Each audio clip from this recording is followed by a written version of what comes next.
This is the USAACE-8, 8 minutes with an Army Aviation subject matter expert. Let's fly with the topic, Army Aviation Maintenance Training Program. I'm Jimmy Wilson. I'm the current Army Aviation Branch Command Sergeant Major. What is AMTP, and is this program new?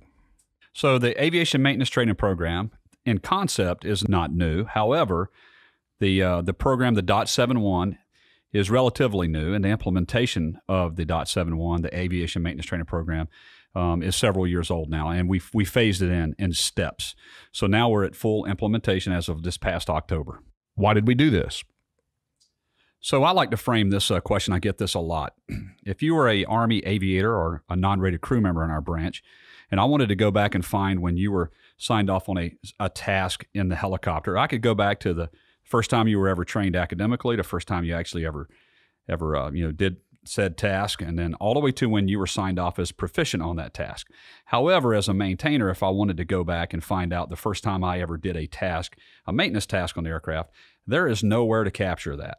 So we realized the need to not only to professionalize the tracking and training of our maintainers, but it's a program that it gives our commanders maximum visibility of their capacity in the maintenance area. Why is it important? So really, the CG and I discuss this, the AMTP is important for various reasons, but when we drill down to why we think it's the most important is as we move into large-scale combat operations and we look at more dispersed maintenance operations, for a commander to understand who is signed off on what and how proficient they are at that task will allow him to make faster decisions to move his maintainers around the battlefield so we can get after fixing helicopters faster, quicker, safer, without them sitting for too long in the wrong places. What feedback are we getting on this program? So, some of the initial feedback we're getting, the AMTP as it's written can sometimes be confusing.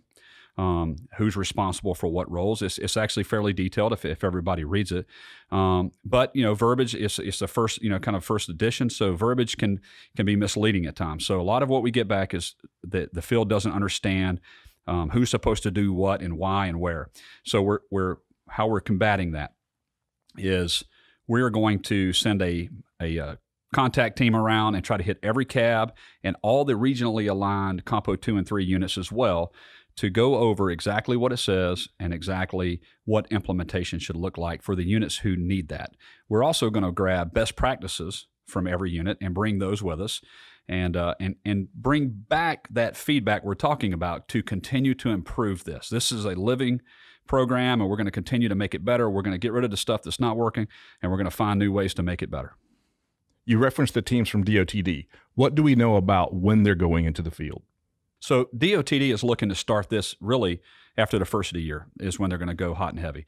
However, coordinating with the CABs and the Compo 2 and 3 organizations to meet them at the best time for them instead of just showing up, because maximum participation is what we're looking for. And if you hit a cab at the wrong time, then you can minimize that impact. What do you need from the field, and how do they communicate this back to you? What we need is, and we just kind of hit on it just there, is that feedback, candid, open feedback about what they think works and what they think doesn't work, allows us to go back and look at better ways to do it.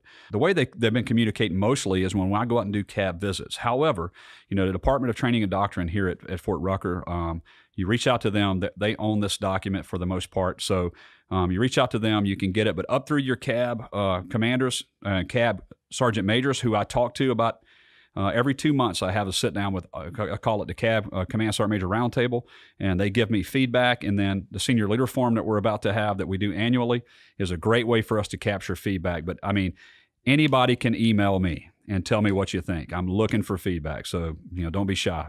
What are your top 3 items that you place emphasis on? I think the top 3 items that we need to look at as aviation maintainers, number 1, leader development.